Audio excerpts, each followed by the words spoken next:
At a Turning Point USA event at the University of Mississippi Wednesday evening, Vice President JD Vance said there needs to be a significant reduction in legal immigration to the United States.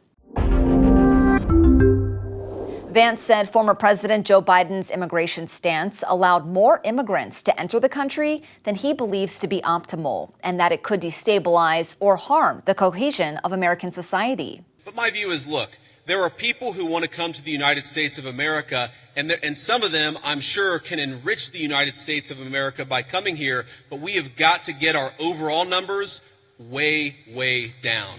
Too many people have come into the United States of America. Vance argued that legal immigration is complicated. He said the influx of undocumented migrants who entered the U.S. under the Biden administration undercuts the wages of American workers and increases the cost of housing. Vance explained how his wife, Second Lady Usha Vance, comes from a family of immigrants who settled in the U.S. back in the 1980s. I do believe that some immigrants, many immigrants do in fact enrich the United States of America, but here's the problem. We don't even know how many illegal aliens we have.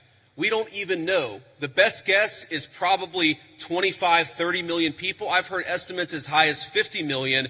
When something like that happens, you've got to allow your own society to cohere a little bit, to build a sense of common identity, for all the newcomers to assimilate.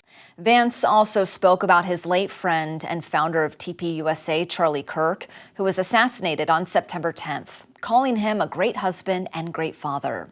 He also said Kirk was the most effective person in politics that he had ever seen.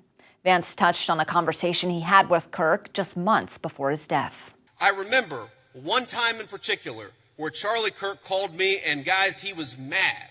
It was one, I wouldn't say the last conversation that I had with him, but it was in the last few months of his life. And he called me and he said, JD, I'm really worried.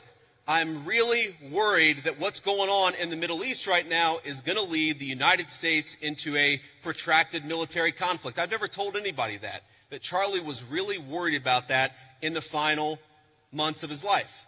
Vance emphasized that the U.S. should stay out of wars that aren't necessary and avoid losing American lives in them. He praised President Trump's actions in the Middle East, including diplomacy in the Gaza ceasefire deal and a U.S. military strike on Iran's nuclear facilities. Meanwhile, the U.S. is ramping up military activity against Venezuela and attacking boats in the region that it claims are carrying illegal drugs. Charlie Kirk's widow, Erica, who took over leadership of Turning Point USA, introduced Vance at the Ole Miss event. It was one of her first public appearances in her new role. For Straight Arrow News, I'm Lauren Keenan. If you want more on this story, download the Straight Arrow News app or visit SAN.com.